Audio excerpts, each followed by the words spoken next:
A atração a seguir é recomendada para todas as idades.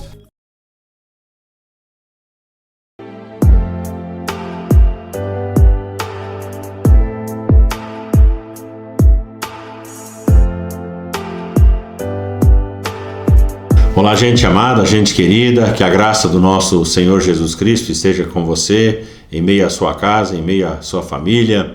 Estamos vivendo dias de muita alegria, de muita celebração, sempre com a presença de Deus. Nós, como Casa do Pai, estamos saindo de um tempo de festa de aliança, quando nós recebemos novos membros, quando fazemos batismos, e é sempre um tempo de muita festa, de muita celebração, de muita alegria.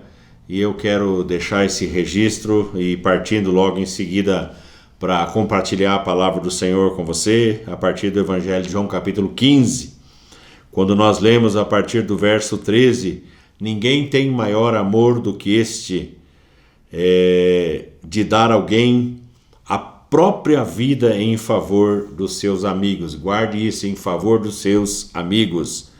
Vós sois meus amigos se fazeis o que eu vos mando. Já não vos chamo servos, doulos, escravos, porque o servo, o doulos, ele não sabe o que faz o seu senhor, mas tenho-vos chamado amigos, filos, amigos, porque tudo quanto ouvi de meu Pai vos tenho dado a conhecer. Não fostes vós que me escolhestes a mim, pelo contrário, eu vos escolhi a vós outros e vos designei para que vades e deis frutos, e o vosso fruto permaneça, a fim de que tudo quanto pedirdes ao Pai em meu nome, Ele vô-lo conceda.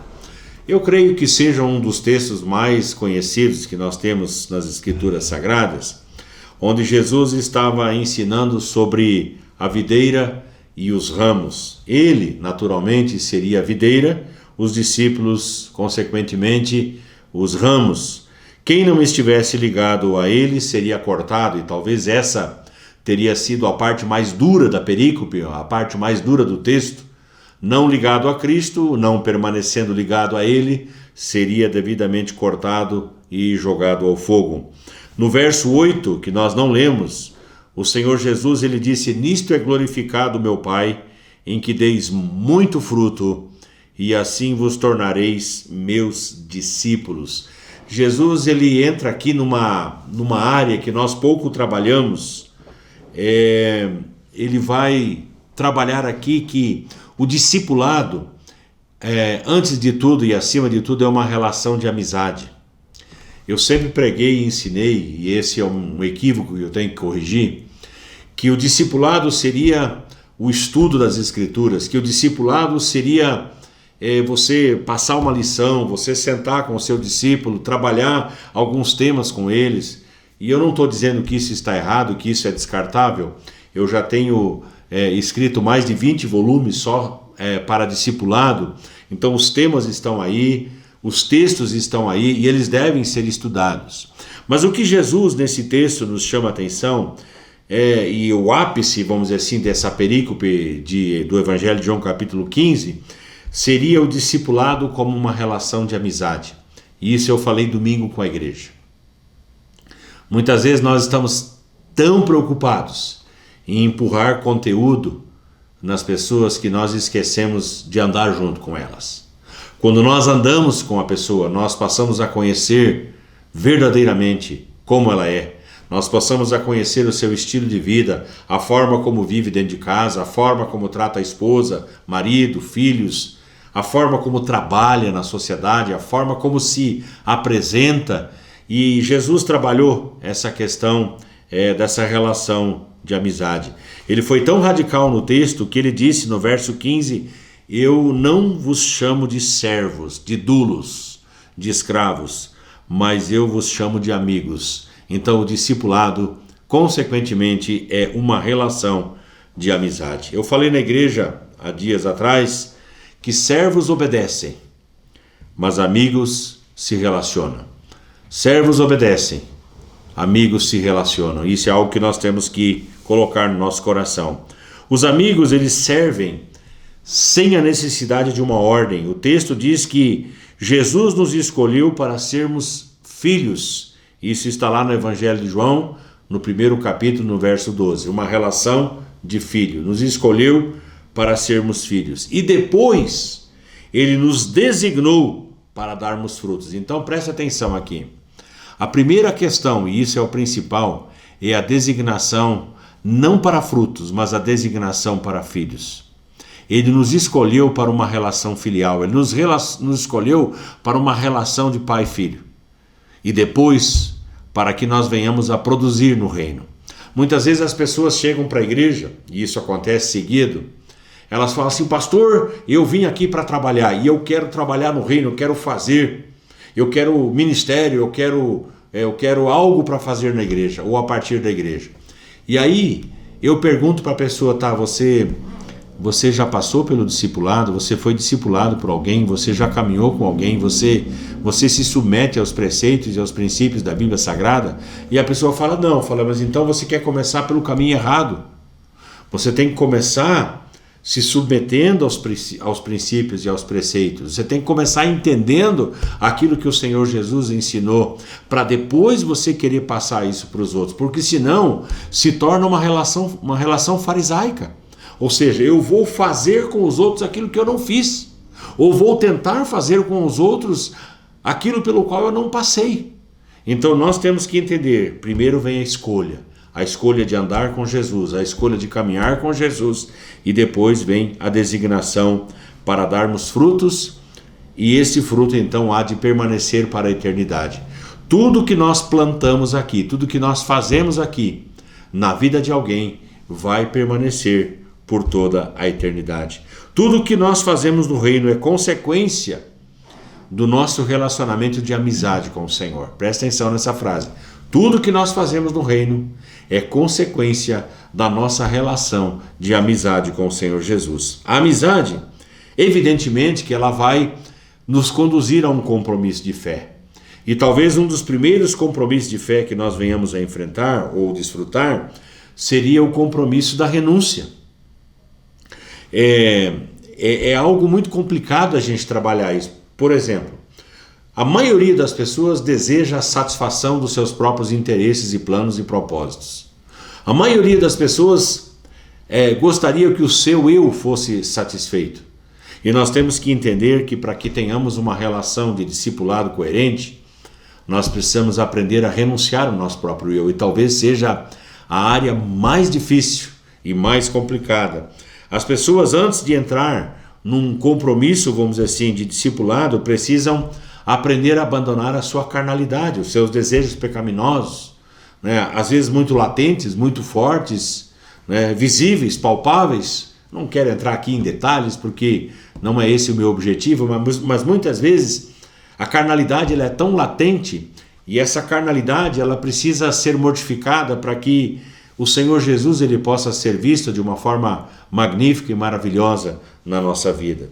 Os nossos projetos egoístas, como eu falei, muitas vezes estão tão latentes que nós esquecemos que é a satisfação dos interesses do reino de Deus pelos quais nós precisamos primar. No texto de Lucas capítulo 14, 26 e 27, o Senhor Jesus disse: se alguém vem após mim e não aborrece pai, não aborrece mãe, e aborrecer aqui não é causar desgosto, mas é amar menos. Se você não amar menos as coisas aqui dessa terra, as coisas que até talvez sejam importantes, mas se você não amar menos do que você amar ao Senhor, você não pode ser discípulo do Senhor. Eu tive uma conversa recentemente com uma pessoa que ela ficou chocada. Ela disse: quer dizer que eu tenho que odiar o meu pai e a minha mãe? Eu falei: não, querida, não é isso. Não é isso que a Bíblia diz. Aborrecer é no sentido de amar menos. Ou seja, qual é a sua prioridade? É Deus. E depois vem todas as outras coisas. Eu sei que é difícil a gente falar: eu amo mais Deus do que um filho que a gente ama de paixão, ou um neto que a gente ama de paixão, uma neta que a gente ama de paixão. Mas a relação de prioridade é uma relação onde Deus está acima de tudo. Segunda coisa que eu quero chamar a sua atenção nesse compromisso de fé é que esse compromisso de fé nos conduz a uma disciplina. Mas em que termos de disciplina? Por exemplo, as pessoas falam que amam a Jesus, que amam a Deus, mas não oram. E a Bíblia diz que nós temos que orar sem cessar. É oração todo dia, a todo instante, a todo momento. Então, eu acho que essa é uma das primeiras áreas disciplinares que nós temos que aprender a colocar em prática na nossa vida. É inimaginável um crente, um cristão, um discípulo, uma discípula que não ore. Nós temos que orar em todo o tempo, em favor de todos os homens, em favor de todas as pessoas, em favor de nós mesmos, pelos nossos anseios, pelas nossas necessidades, pelos nossos problemas, em favor, enfim, tantas coisas que nós temos em termos de oração. A meditação na palavra. A Bíblia diz em Josué capítulo 1, verso 8, e esse foi um dos primeiros versículos que eu decorei depois da minha conversão: não cesses de falar desse livro da lei. Antes medita nele dia e noite, para que tenhas cuidado de fazer segundo tudo quanto nele está escrito. Então farás prosperar teu caminho e serás bem-sucedido. A bem-sucedência, ela advém da leitura e da prática do livro da lei, que é a Bíblia Sagrada. Não cesse de falar, não cesse de ler. Então nós precisamos dessa disciplina, desse compromisso, que nos leva à disciplina da oração, que nos leva à disciplina da leitura da palavra, que nos leva à disciplina do jejum, que é uma área um pouco mais complicada, e eu não quero me delongar aqui, porque as pessoas entendem o jejum como uma coisa meritória, ou seja, eu vou jejuar para merecer. Não. Eu vou jejuar para alcançar. Não.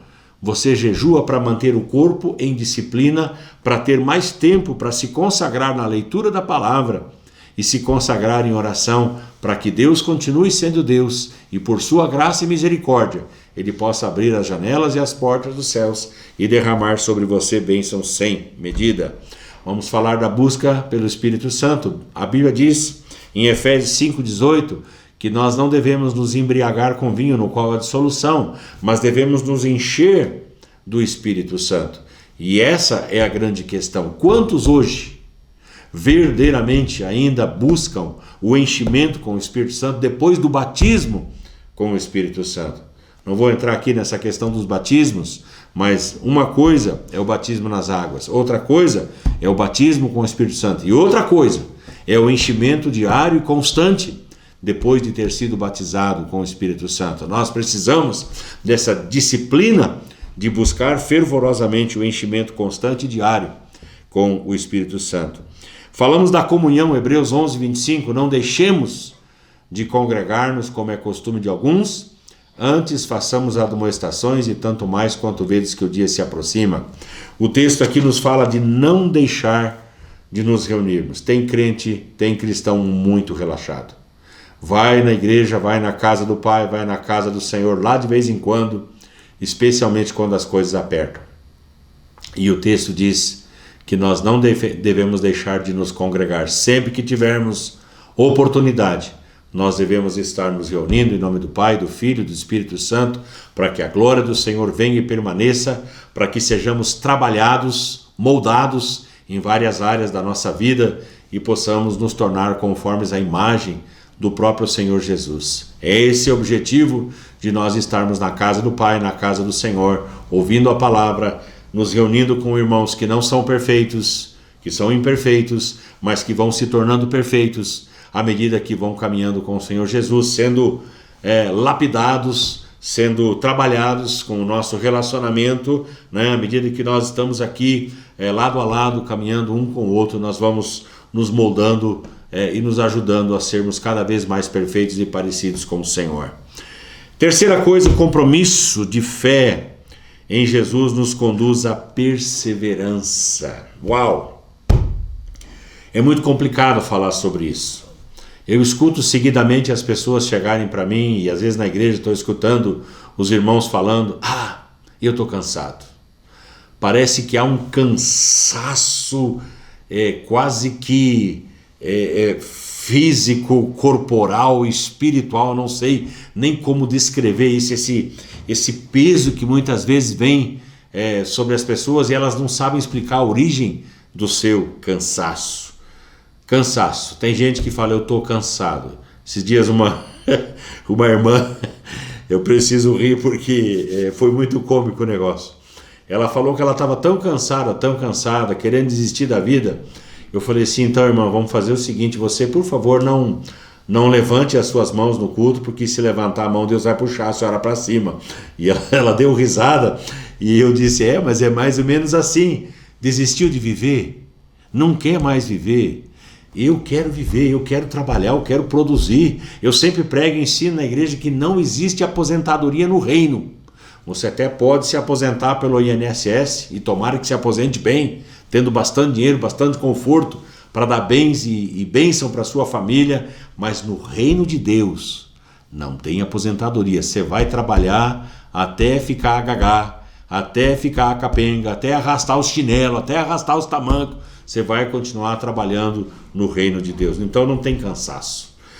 Comodidade, as pessoas se acomodam muito facilmente. Nós vivemos dias onde os falsos sentimentos muitas vezes se abatem sobre as pessoas. Por exemplo, um falso sentimento, medo. A Bíblia diz que no perfeito amor que é Deus não há medo. E eu seguidamente encontro pessoas falando, eu tenho medo disso, eu tenho medo daquilo. Os medos mais improváveis e mais absurdos, né? As fobias. E nós entendemos que o Senhor Jesus, ele já tomou isso sobre si, ele já levou sobre si. Você pode ter uma vida tranquila e mansa. O sentimento de autocomiseração, como tem disso? Gente que faz de tudo para chamar atenção sobre si, que tem pena de si mesmo.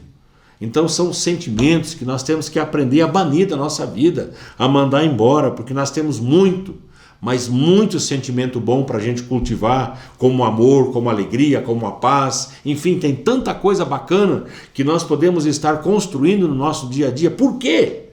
Deixar o coração ficar envenenado, empesteado, como alguns falam, com esses sentimentos ruins. Então vamos deixar isso de lado. A falsa espiritualidade, como fingimento, as condições adversas, são tudo isso que muitas vezes fazem com que a pessoa deixe de perseverar. Não é porque o governo é ruim, ele é ruim. Não é porque o governo é mau, e ele é mau, eu sei disso. Não é por causa disso que nós vamos deixar de querer viver. Nós vamos procurar viver de alguma ou de outra maneira. O brasileiro é ótimo para se reinventar. O lagiano é maravilhoso para se reinventar. E eu prego isso, eu falo isso na igreja, que nós vamos encontrar alternativas, nós vamos encontrar formas de nós vivermos o absurdo que nós estamos vivendo no nosso país. Nós vamos encontrar formas, e eu quero crer que esse tempo vai chegar ao fim, e logo, logo nós vamos estar provando de um amor, de uma liberdade de podermos adorar o nosso Deus e de ver o nosso Brasil prosperando cada vez mais, tanto aqui, né, o nosso país, como lá fora, na visão e na contribuição que esse Brasil tem para dar. É o celeiro do mundo. Eu tenho absolutamente certeza do que eu estou falando aqui. O Brasil vai figurar como o grande celeiro do mundo quando essa corja for varrida daqui do governo e nós tivermos um governo justo imperando nesse Brasil. É isso que eu creio, e é por isso que eu tenho orado, e é para isso que eu tenho convocado a igreja, para nós estarmos orando. Faça você a mesma coisa aí na sua igreja e você vai ver o que Deus vai fazer na nossa nação. Quarta e última coisa, o compromisso de fé em Jesus, ele nos conduz à oferta da nossa vida ao Senhor e aos irmãos. Talvez essa seja a área mais complicada de nós trabalharmos. O Senhor Jesus, ele deu a vida por nós. E na primeira carta de João, capítulo 3, verso 16, diz que nisto nós conhecemos o amor, em que Cristo deu a vida por nós e nós devemos dar a nossa vida pelos nossos irmãos. Quando eu preguei na igreja sobre isso, eu fiz uma pergunta e naquela igreja barulhenta houve um silêncio quase que sepulcral. Eu perguntei, você daria a sua vida pelo seu irmão na fé? Foi aquele silêncio total.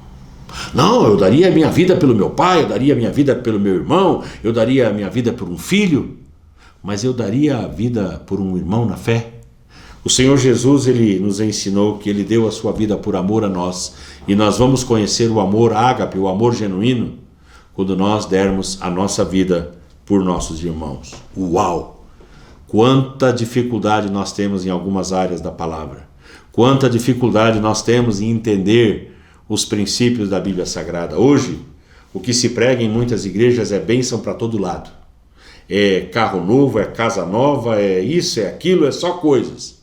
Mas quando você entra nos princípios da renúncia, nos princípios de dar a vida em favor do outro, parece que há um silêncio, parece que não se fala sobre essas coisas. O apóstolo Pedro, escrevendo, primeira carta de Pedro, capítulo 4, verso 10, diz: servi uns aos outros, cada um conforme o dom que recebeu. Eu encerro usando um exemplo aqui, muito fácil de você entender. Quando nós fazemos um omelete, eu sei que muitos de vocês gostam de fazer um omelete, nós usamos o que basicamente? Tem gente que faz lá um monte de acréscimos, mas o omelete é feito de ovo e de bacon. E eu sempre digo assim que a galinha, ela está envolvida no processo, porque ela dá os ovos. Mas o porco, ele está comprometido, porque ele deu a vida. Comparaçãozinha boba, mas dá para você entender a diferença entre um envolvimento básico e um comprometimento profundo. Até que ponto nós estamos comprometidos com Jesus e sua causa? Até que ponto nós estamos comprometidos com os nossos irmãos na fé? Pare e pense, reflita, coloque isso no seu coração, enquanto eu convido você para nós orarmos.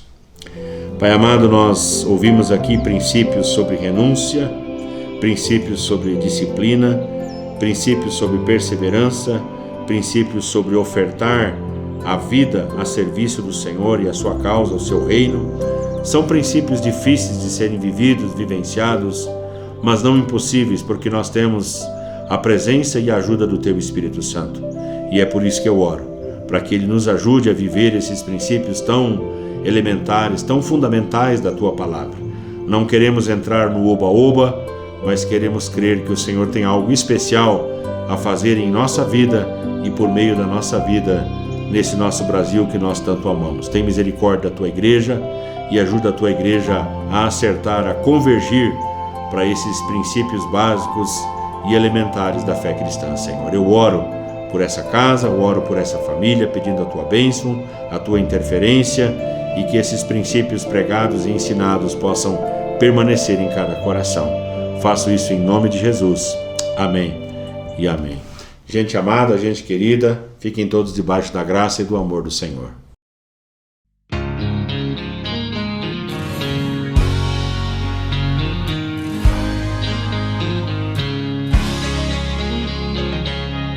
Eu sirvo um Deus que faz milagres todo dia. Ele é o Deus que faz sinais e maravilhas. Só Ele é Deus sobre a terra e o céu. Ele é grande, Ele é bom e fiel. Ele me deu todo o amor do céu, tão divino. Seu Filho Jesus, que naquela cruz mudou meu destino.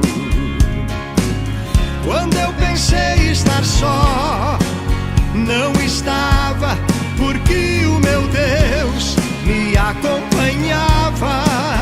Ele é o que eu preciso todos os dias. Ele é a verdade, estou seguro, pois Ele não muda, não tem variação. Esse é o Deus que eu tenho comigo no meu coração.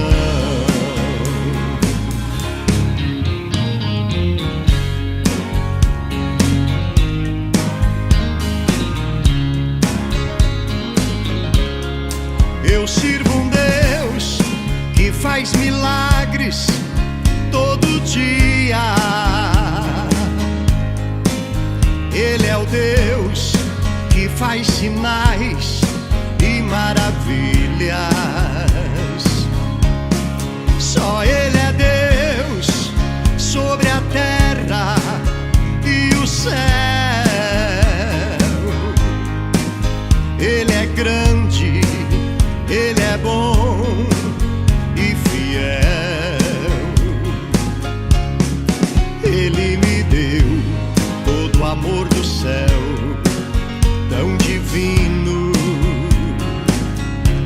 seu filho Jesus, que naquela cruz mudou meu destino. Quando eu pensei estar só, não estava, porque o meu Deus me acompanhava. Ele é o que eu preciso todos os dias. Ele é a verdade, estou seguro, pois Ele não muda, não tem variação. Esse é o Deus que eu tenho comigo no meu coração.